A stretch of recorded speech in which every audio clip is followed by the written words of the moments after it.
ధర్మం దారి తప్పుతోంది. ధర్మాన్ని హతం చేసేటటువంటి ప్రయత్నం చేస్తున్నారు అధర్మపరులు. ఇరాన్ అందులో నెంబర్ 1. హమాస్ దాడి ఎవరి మీద జరిగింది? ఇజ్రాయెల్ మీద. ఇజ్రాయెల్ ఏమైనా హమాస్ మీద దాడి చేసింది? లేదే. కానీ ఆ అధర్మ పోరాటానికి మద్దతు ఇస్తోంది ఇరాన్, లేదా వాళ్ళ చేత ఆ ఘాతుకానికి పాల్పడేలా చేసింది ఇరాన్. దాని తర్వాత ఇజ్రాయెల్ వెళ్ళి ఇజ్రాయెల్ మీదన 3 వైపుల నుంచి దాడులు చేయించింది. అటు పక్కన హౌతీల మీద చేత దాడులు చేయించింది, అట్లాగే హెజ్బుల్లా వాడి చేత దాడులు చేయించింది, సిరియా దగ్గర నుంచి దాడులు చేయించింది, ఇరాక్ నుంచి కూడా దాడులు చేయించింది.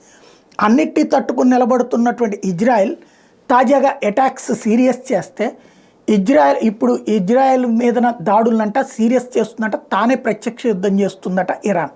అంటే తీవ్రవాదులు పంపించి దాని ద్వారా సాధ్యం కాకపోయేటప్పటికి ఇప్పుడు తానే దాడులకు పాల్పడేందుకు సిద్ధపడుతోంది. ఏదైతే ఇప్పుడు తాజాగా జరిగినటువంటి లాంగ్ రేంజ్ మిస్సైల్స్ ద్వారా ఇరాక్లో సిరియాలో అటాక్స్ ఇచ్చినటువంటి ఇరాన్ ఇక పైన కాఫిన్స్ని రెడీ చేసుకోండి, అంటే శవపేటికల్ని సిద్ధం చేసుకోండి, మీకు తగిన బుద్ధి చెప్తామంటూ ప్రకటిస్తోంది. అంటే ఇరాన్ కవ్విస్తోంది, రెచ్చిపోతోంది, దుర్మార్గ పని చేస్తుంది, అధర్మ పని చేస్తుంది.